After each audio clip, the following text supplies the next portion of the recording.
Hello everybody, Stuart Heath here, CEO and founder of Harvard Grace Capital, back with perhaps the most important midweek masterclass we've ever done.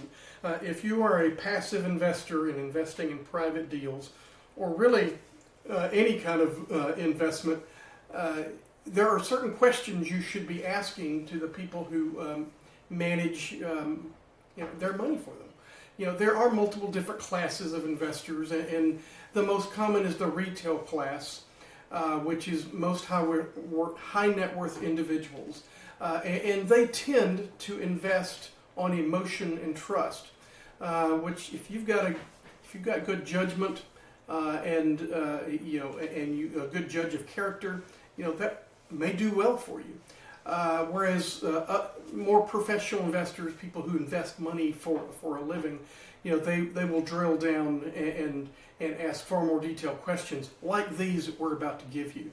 So we are we're embarking on a new series. This is going to last several weeks, and so we've got 100 questions that you should be asking your passive activity sponsor, your passive investment sponsor.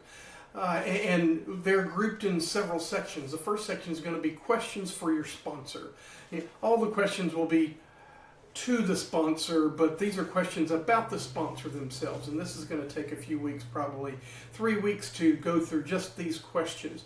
So the first 5 or 6 today is, how long has your sponsor been doing real estate deals? And how many have they completed, and what we call in the industry taken full cycle, which means you bought it, you managed it, and you sold it and redistributed all the cash back to the investors. That is not to say you should not do business with younger or newer investors. The question is really about the people behind. People leave other firms and they start their own firms all the time, and they bring all of that experience with them. So it might be a brand new company, and maybe their first deal as that company, but maybe they've been doing it for 30 years. So you know how that works.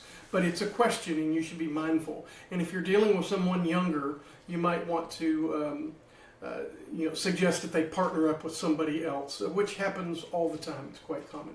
Here's another question. What types of properties do you focus on? If they're presenting you a multifamily deal and all they've ever done is self-storage before, you might want to see that they've got some other expertise related to those types of investments. Here's another question.